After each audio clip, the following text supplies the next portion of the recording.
को एक पुत्र हुआ। दैव योग से ऋषि शर्मा मर गया और पत्नी पुत्र की रक्षा करने लगी, भीख मांग कर लाती और किसी तरह पुत्र का लालन पालन करती। वह संकटा चतुर्थी का व्रत करने लगी, भीख मांग कर तिल के 10 लड्डू बनाकर गोबर के गणेश की कहे हुए प्रकार से सदा पूजा करती थी। एक समय उसके 5 वर्ष का पुत्र गणेश की मूर्ति को खिलौना समझकर गले में बांधकर खेलने के लिए बाहर निकल गया। उसी समय एक मूर्ति कुम्हार उस 5 वर्ष के बालक को अपने आमा में डाल दिया। इधर उसकी माता पुत्र को न पाकर पागल सी हो गई और गणाध्यक्ष की पूजा कर विलाप करने लगी।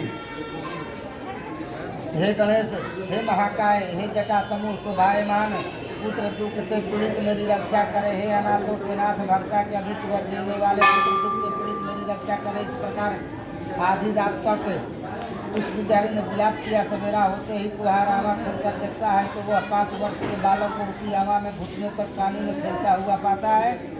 इस प्रकार देखते ही वह भय के मारे कांपने लगा। इसके बाद जाकर राजा के सामने जैसा उसने किया था वह सब कह सुनाया। कुम्हार बोला, हे राजन, मैंने ऐसा अपराध किया है जिसके बाद हे राजन, राजकन्या के विवाह के लिए मुझे कुछ मिट्टी के बर्तन शीघ्र पका कर देने थे, पर कई बार आमा में आग लगाने पर भी नहीं पके।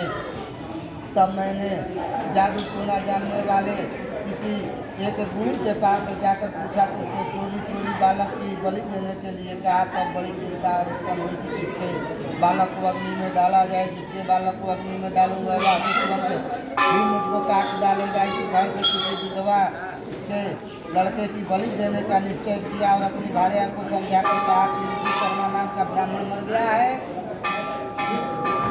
उसका लड़का 5 वर्ष का है। उसकी विधवा माता भीख मांगकर अपना और उस पुत्र का पालन करती है। यदि मेरे पुत्र का बलिदान न दिया जाए तो यह गरीब दुखिया कुछ न कुछ कर सकेगी, मेरे सब बर्तन पक जाएंगे। फिर मैंने इस बालक को खेलते हुए पकड़ा कर आमा में डाल दिया और सुखपूर्वक रात को सोया। सवेरा होते ही आमा के बर्तन पके या नहीं यह सोच कर आमा खोलकर देखा तो जिस अवस्था में बालक को वहीं डाला था उसी अवस्था में उसको वहाँ बैठे समय भयभीत हुआ और यहाँ आया है। इस प्रकार उसके वचन सुनकर राजा चकित हुआ और स्वयं आमा के पास आकर खेलते हुए लड़के को देखकर वो अपने हाथ में से कहा कि यह कैसी बात है और यह बालक किसका है, इसका निश्चय करो। इस आमा के भीतर घुटने तक कमल की सुशोभित जल वैदुर्य मणि के समान दुर्गा कैसे प्राप्त हुई।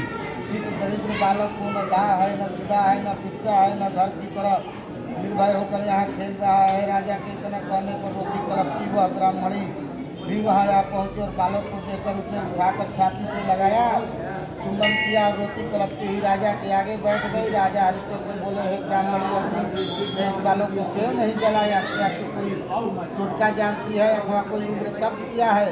ब्राह्मणी बोली, हे राजन, न मैंने टोटका जानती हूँ, न धर्म की जानती हूँ, न कोई तप किया, न योग, न कोई दान किया, न विधान किया, न बलिदान किया। हे राजेंद्र, मैंने केवल संकट नाशन एकमात्र उत्तम व्रत किया जिसके प्रभाव से मेरा बालक कुशल से है। इस प्रकार उसका वचन सुन राजा ने फिर कहा कि यह व्रत मुझे सम्मत है, मेरी सारी प्रजा इस व्रत को करे। हे महाभारत, हे भारत। इस प्रकार राजा ने उसकी परिक्रमा कर कहा कि हे ब्राह्मणी, धन्य है कि मेरी संपूर्ण प्रजा से गणाध्यक्ष की पूजा का प्रारंभ कराया। इस तरह व्रत के प्रभाव से ब्राह्मणी को उसका पुत्र प्राप्त हुआ। श्री कृष्ण जी बोले, हे युधिष्ठिर, इसीलिए व्रतों में उत्तम इस व्रत को करें। इस व्रत के प्रभाव से आपका अभीष्ट सिद्ध होगा।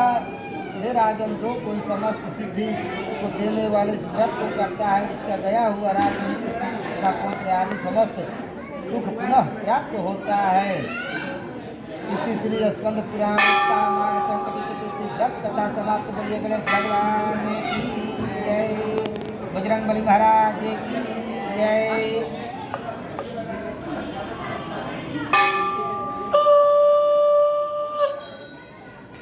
छोड़ दो जा सकती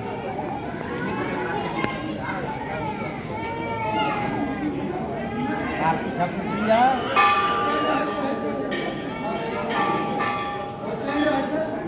ये बना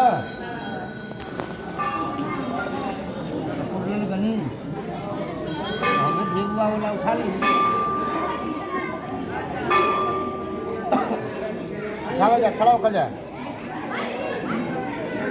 खड़ा हो जा।